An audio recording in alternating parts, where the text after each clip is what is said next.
கொண்டிருக்கும் தலைமை ஆசிரியர் அவர்களே, உயரிய நோக்கத்தில் உலகத்தை உருவாக்கி கொண்டிருக்கும் உன்னதமான ஆசிரியர் பெருமக்களே, குட்டி மேலைகளே, வருங்கால தூண்களே, எதிர்கால நீங்களே, என் அன்பிய மாணவ செல்வங்களே, உங்கள் அனைவருக்கும் எனது முத்தான முதல்கள் நடக்கிறதை தெரிவித்துக் கொள்கிறேன்.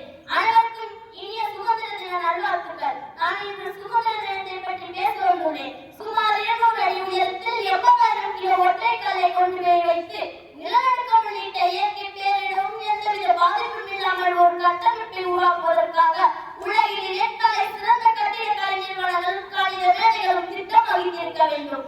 ஒரு நாள் அல்ல, 2 நாள் அல்ல, தஞ்சை பெருமுனையர் கோயில் பூமி பூஜை போட்டது முதல் திருமுழுக்கு செய்தது வரை ராஜராஜ சோழ போலவே மிக சிறந்த மன்னர்கள் நம் தமிழகத்தையும் தாய் திருநாட்டையும் ஆட்சி செய்தார்கள்.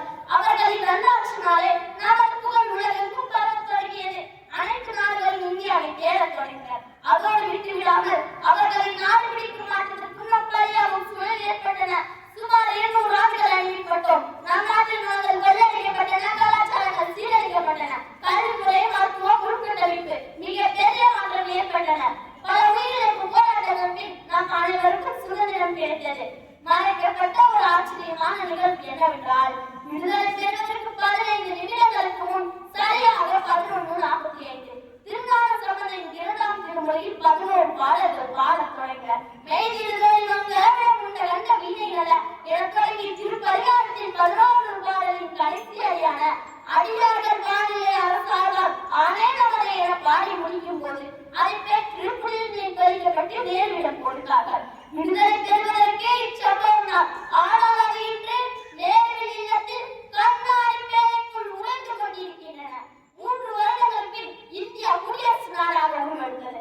அதாவது தம்மை யார் ஆள வேண்டும் என்பதை நாம் தான் தீர்மானிக்க வேண்டும் என்று குடியரசு கூறியுள்ளது. அப்படித்தான் தேர்ந்தெடுக்கப்பட்டன. ஆக மொத்தத்தில் தம்மை நாம் தான் ஆள வேண்டும், தம்மை ஆள்பவரை நாம் தான் தீர்மானிக்க வேண்டும், நமக்காக தான் ஆட்சி நடக்க வேண்டும் என்ற எண்ணம் முழுமையாக நிறைவேறியது. வேதனையான செய்தி என்னவென்றால், ஏலத்துறையில் மட்டுமே நிறைவேறியது. ஏற்கனவே 10,000 ஆண்டுகளாக கல்வி, கச்சம், பொருளாதாரம், மருத்துவம், விவசாயம் உலக நாடுகளில் மிகச் சிறப்பாகவும் மற்றும் சீரான வளர்ச்சியை பெற்று விளங்குகின்றன. இன்றும் வளர்ச்சியைதான் தருகின்றன. ஆனால் சீரான வளர்ச்சி அல்ல. காலையில் சந்திரயான், மங்கள்யான் என்று பேசிவிட்டு மாலையில் கடன் கொள்ளையார், விவசாயி தற்கொலை என்று பேசுகிறோம்.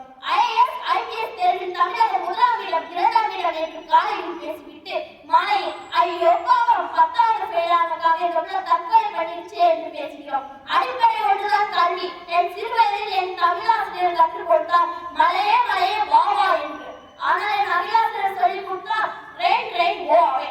அங்கே அவர்கள் பாராத அறிவு கொடுத்ததுதான் இந்த தேசத்தை நிலவடைய வைத்தது.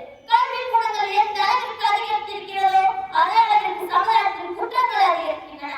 கற்க கசட கற்பவை கற்றபின் நிற்க அதற்கு தக என்ற வள்ளுவரின் குரலை நாம் அனைவருக்கும் படிக்க வாய்ப்பு கிடைத்துள்ளன. ஆனால் அதன்படி வாழ வாய்ப்பு கிடைப்பதில்லை. ஒன்று மற்றும் உறுதி. நாகரிகம் என்ற பெயரில் நிலவின் மீது பற்று குறைந்து கொள்ளியல் நாடுகிறதோ அங்கேயே பேரரசில் வீழ்ச்சி நடக்கின்றன.